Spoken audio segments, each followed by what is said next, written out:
Hey, what's up, everyone? So, in this video, I'm gonna be going over what I consider like the most competitive slash like meta team. I know some teams would probably prefer something a little bit differently, but if you're like, not the most competitive players out there, but you got a four-man, this is pretty much what you're gonna be wanting to run. Go over all the four characters you want to pick. I'm gonna go over their builds as well, tell you like what perks you want to run on them, why. Also show like a few perks that like are pretty popular that you should stay away from.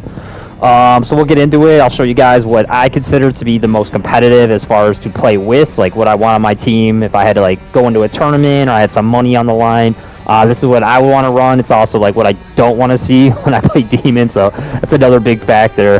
Trust me, a lot of demons when they see this, they're gonna know exactly why that you don't want to run into this. So we'll get into it.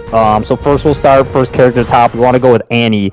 Annie is just amazing on balance bar. Balance bar is what wins you games. Most competitive games are going down to the book. So you definitely want to go with Annie. You want to get her range as max as possible. Put the 1 in the sprint, 1 in the stamina. The deep pockets is nice as well. Get that extra 15 ammo. The I can still help aura is nice. I wouldn't say it's necessary. But I do put the 1 for the 3 seconds. So just in case like anyone's in your aura, they got a 1 array for the flute. You're running away because a boss is chasing you. That 3 seconds is actually really nice to have. I wouldn't go too much more into it. As far as the bottom, we want to get the balance bar for the gun as well as the melee. Full damage on the guns. We want Annie to just be smacking gun damage. And then I like the melee on her as well. So when you're sitting there trying to stun, you can do some damage as well. For the warrior, this one's kind of a no-brainer. It's Henry. His ability is just a godsend. It definitely needs to be nerfed. It's OP right now. This is how I run my warriors. You can even run this on all the warriors. So I just do the 1 in the dodge, the 1 in the house, just the 10% is nice. The full, just regular melee.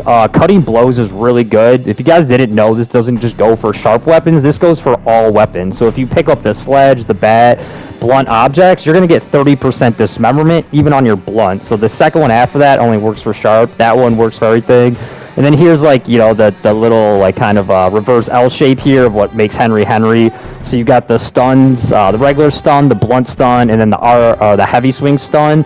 So you want that as well as the damage. So when you're hitting those R2s for the stunning strikes, you're doing more damage. I like tough as hell as well. Just get that 10% reduction. Works really well in a team when they're feeding you amulets. Can have that up for 10% longer. And then as far as Hunter goes, they're all really good guys. There's not really like a bad choice here. You could really go with any of them. But if we're going to go most meta currently, what's going on right now is most people are losing because of Book Rush.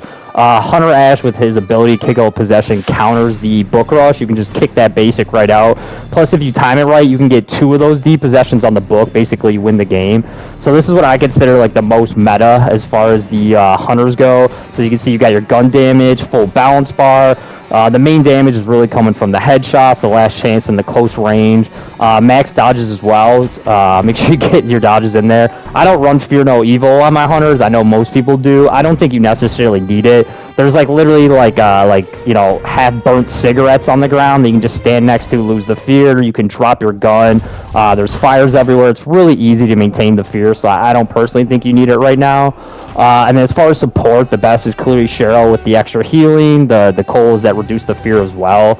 This is what I recommend you run on her. So obviously you want to make sure the coals are healing for as much as possible. So max that out. I like the melee stuns on her so she can help with the balance bar. Again, balance bar is key. Then basically I just tank her out. So then tough as hell at max. Get your 2 extra amulets. Get the extra 10% for the defense on the shield as well. Get the health all the way up to 3 or 4. So basically if she's staying alive, she can keep the whole team alive. Get as many goals as possible. That should be a no-brainer. Pack and pop, I don't really think you need, guys. There's so many colas, you don't really need to waste a perk. You can just find an extra coal on the ground. And then I'd stay away from all the pickup, the revives. They're cool on support, but like competition, your team's not really going down. But yeah, if you guys are looking for like what I consider the most meta team, most competitive plus their builds, this is what you guys want to be looking to run.